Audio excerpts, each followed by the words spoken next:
Bonsoir à tous, bienvenue sur ATV Guadeloupe dans Questions Directes. Notre invité ce soir, Francillon Jacobi Coali. Bonsoir. Bonsoir. Vous avez décidé de vous lancer dans une grande croisade contre la hausse des impôts aux abîmes, la surimposition, comme vous l'appelez. Alors, pas spécialement aux abîmes. Pas spécialement aux abîmes. Pas aux abîmes. Mais vous commencez par les abîmes. C'est un peu démagogique comme attitude. Non, pas du tout. C'est un problème réel. Oui. C'est-à-dire donc vécu en Guadeloupe. Oui. Nous agissons aux abîmes parce que nous sommes du territoire. Tout à fait. Nous devons agir là où nous sommes. Donc c'est un argument de campagne pour vous aux abîmes. Non, je ne le dis pas. Pas du tout. C'est une question nationale. C'est-à-dire la question de la surimposition est posée en France. Oui. D'ailleurs, vous avez entendu dans les primaires, de droite comme de gauche, certains candidats en ont fait leur affaire. C'est-à-dire donc parce qu'ils ont considéré effectivement qu'il y avait, tant sur le plan professionnel, mais concernant les privés, qu'il y avait un problème de charge trop lourde de l'impôt. On constate que souvent, quand les élus sont dans l'opposition, et c'est un argument de campagne, ils disent trop d'impôts, et arrivés au pouvoir, ils ont du mal justement à baisser l'impôt. En droit, si on est convaincu de la question, on doit s'atteler à ça. On s'engage dessus. Ce n'est pas pour se débiner ensuite lorsqu'on arrive au pouvoir. Mais pour vous, quelle est la solution? Alors, justement, je crois qu'aujourd'hui, il est trop facile pour certains élus, c'est-à-dire certaines collectivités d'ailleurs aussi, forcément, ne pas tenir compte du système économique qui pille, en tout cas, où là, il y a une surenchère, une inflation galopante. Forcément, chaque fois, c'est-à-dire donc lorsqu'il s'agit de renflouer les caisses, la réponse est simple. Augmentation des impôts. Les vaches à lait sont là. Et ce n'est pas normal. Donc vous dites ce soir, M. Jacobi Coali, si vous êtes élu maire des Abîmes ou député, on ne sait pas trop, vous allez baisser les impôts. Il n'y aura pas d'augmentation d'impôts. Non, il faut arrêter. Oui. On est à un niveau insupportable aujourd'hui. Les personnes âgées, les retraités n'arrivent plus à suivre, sont en surmenage quasiment parce qu'ils n'arrivent pas à suivre. Donc vous dites, avec moi, il n'y aura pas de hausse d'impôts. C'est clair, c'est clair. On s'engage, c'est-à-dire il est possible de le faire, c'est la gestion. Oui. Ça ne peut pas aller forcément à la hausse tout le temps. D'ailleurs. Et que faites-vous de l'investissement justement dans les communes? Attendez, je vous réponds. Ça pèse dans les budgets. La question de la décroissance est posée aujourd'hui. On ne peut pas parler de croissance indéfiniment, aller de manière exponentielle et penser qu'on arrivera sur la Lune. Il faut penser à un développement raisonné aujourd'hui, se dire qu'on doit gérer, c'est-à-dire donc entrées, sorties, dépenses, recettes. Bref, ce sont les entreprises qui créent l'activité. Personne, en tout cas. Les élus ne sont pas de bons gestionnaires, à vous entendre? Il y a à redire.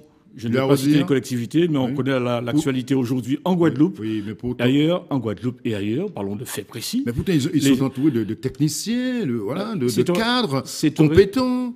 Monsieur qui maîtrisent justement. C'est au résultat qu'on juge la compétence, et non pas dans les mots. Oui.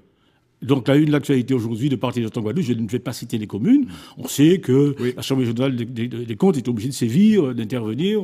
Donc, ce n'est pas normal. Il y a un dysfonctionnement au niveau économique. Attendez, comprenez, un exemple très simple. Oui, allez-y. Au niveau de l'impôt sur le revenu, par exemple. En France, c'est sur 51% des ménages à peu près que l'impôt sur le revenu s'applique. Élargir l'assiette selon vous. Ici, c'est seulement 23% parce qu'il n'y a pas l'activité, les revenus suffisants, c'est-à-dire pour justement asseoir un impôt comme celui-là. C'est qu'il y a une réalité économique ici qui est autre et qui ne permet pas qu'on ait un tel niveau d'impôt. D'accord, mais les habitations... Quand on prend l'exemple des communes, par exemple, il y a de la mauvaise gestion. Également, il y a des recrutements à tout va. Absolument. Dans le fonctionnement. Vous l'avez dit. Mais la Chambre régionale des comptes, souvent, impose aux élus d'augmenter les impôts. Parfois, ils disent, par exemple, Pointe-à-Pitre dit nous avons 22 millions de déficit, on n'augmentera pas les impôts. Est-ce que vous y croyez? Je pense, écoutez bien, on ne peut pas augmenter les impôts. Pour ceux que je sais de certaines communes, et de Pointe-à-Pitre, et je pense qu'ailleurs c'est pareil, il y a des gens qui n'arrivent plus à suivre. Donc il y a un problème réel.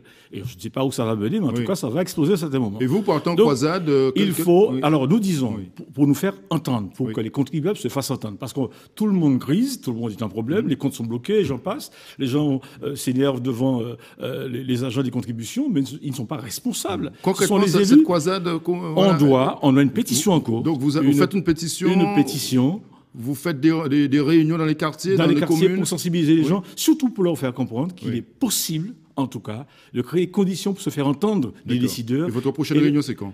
Au Rézé, donc ce vendredi 27, c'est-à-dire à 18h.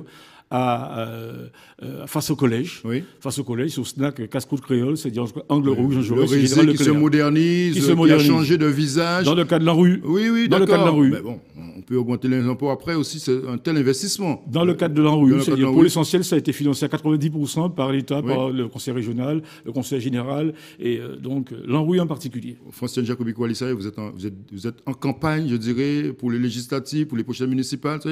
Comment vous allez vous positionner par rapport à ces échéances électorales? Législatives d'abord, vous serez candidat ou pas? Législatives, non, on réfléchit à la question pour l'instant, c'est-à-dire nous serons impliqués dans la campagne, je ne sais pas si je serai candidat moi-même, mais très impliqué. 3 candidats des Abîmiers pour l'instant. Je ne réponds à votre question, très impliqué, c'est-à-dire par un biais ou un autre, mais je me ferai entendre, parce que je ne sais pas normal, pour les Abîmes par exemple, qu'il y ait 3 candidats qui ont été élus, c'est-à-dire en 2015. L'un conseiller départemental, donc, qui a demandé qu'on lui octroie un portefeuille, 2 au conseil régional, et qui, dans la foulée, c'est-à-dire veulent être en même temps parlementaires, alors qu'ils ont demandé des responsabilités. Donc, à mon avis, la logique, l'éthique voudrait que ces personnes, c'est-à-dire donc, s'attachent à donner satisfaction sur les postes qu'on leur a confiés. Mais on constate effectivement une coup de fuite en avant, c'est une logique gloutonne. Cette croisade autour de la surimposition, c'est une façon pour vous de rentrer en campagne déjà pour 2020 aux Abîmes. Nous sommes militants avant tout. Nous constatons des dysfonctionnements, des injustices, on doit le faire savoir. Donc, il n'est pas normal, c'est-à-dire donc des gens de la majorité municipale, donc s'ils sont dans la majorité, par exemple, c'est-à-dire donc ils sont là pour voter les décisions prises. Ceux qui sont à l'opposition ne fassent pas entendre, ne s'emparent pas de ces problèmes justement. Donc, il y a des problèmes concrets. Il faut que ça soit mis sur la table et qu'on soit entendu. Donc, vous serez donc bien engagé dans ces 2 élections. Justement, sous la primaire socialiste, au premier tour, Valls, Hamon, vous faites un choix ce soir ou pas? Vous êtes loin de tout cela? Loin de tout cela. Kif Bourrico, c'est-à-dire les problèmes de la Guadeloupe ne pourront être résolus qu'à partir de l'intelligence des Guadeloupéens. Et qui pourront, c'est-à-dire donc discuter ensuite avec le national. Mais je n'attends pas, c'est-à-dire de cadeau de Père Noël. En tout cas, j'invite les Guadeloupéens à ne pas attendre le cadeau de Père Noël quelconque. J'ai retenu en tout cas votre cadeau de Père Noël, c'est que si vous êtes élu, vous n'allez pas augmenter les impôts. C'est clair. Il faut réfléchir, c'est-à-dire à comment baisser les impôts. Alors j'évite surtout, c'est-à-dire l'ensemble, parce que la question des impôts que nous posons aujourd'hui est valable dans toutes les communes. Donc ce n'est pas une affaire abîmienne. Il faut qu'ailleurs, c'est-à-dire en Guadeloupe, que des initiatives se prennent dans ce sens. C'est une question globale, c'est la politique, en tout cas des décisions, c'est-à-dire donc fiscales qui sont prises à l'Assemblée nationale, mais qui sont inadaptées à la réalité guadeloupéenne. Donc, nous invitons l'ensemble des Guadeloupéens à venir nous rencontrer vendredi soir, c'est-à-dire donc au Rézé face au collège, donc pour s'emparer de cette question, être sensibilisés et voir comment décupler l'action chez eux. Merci, rendez-vous est pris. Merci. Francien Jacobi Kouali d'être revenu ce soir dans Question Directe. Merci à vous. Bonne soirée sur ATV. À demain.